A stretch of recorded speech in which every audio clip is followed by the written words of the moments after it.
Now, when did you first meet him, Tony Hsieh? I met him in Las Vegas. There was a guy named Robbie Richmond who had worked with me and my partner.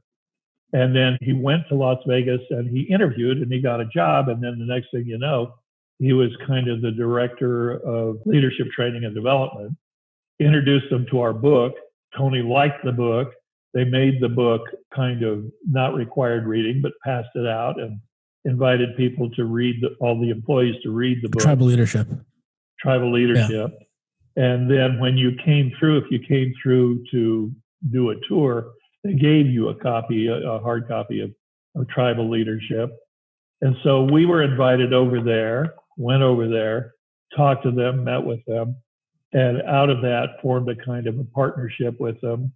And they sponsored us to do the audio copy.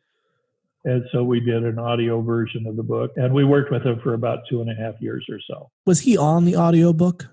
I feel like he did like an introduction on the audiobook. I actually don't know. My partner, Dave Logan, did the audiobook. Okay. It was just easier not to resist what he wanted. Yeah, no, I hear you. So you meet Tony. Well, what was he like when you met him? I mean, could you tell he was a genius from the start? Yeah, he didn't show up as a genius as like a towering intellect. Okay. What he showed up was as a genius in his sociability. He was a guy who was young and he was attractive and he was very likable. You wanted to be around. He had learned the lesson of have people want to be around you. Yeah. So he was that. And he constantly was acknowledging the people that worked for him.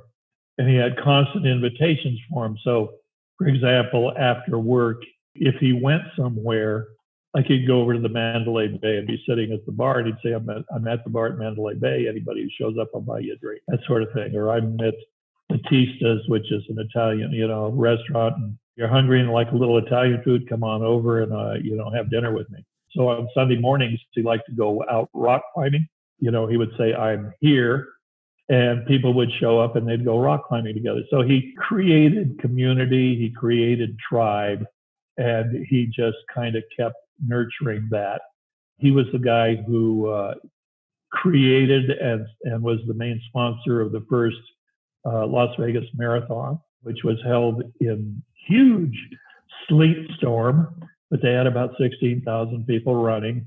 And then he provided the wraps, the kind of I don't know what you would call them, but they're kind of a lightweight blanket and it'd have Zappos on it. Or if you check out at the airport, in the bottom of your little checkout bin where you put your computer, there was a Zappos piece of paper there. And he just got completely into the community and kept building it. And finally, he bought the sheriff's station downtown. Downtown was very run down.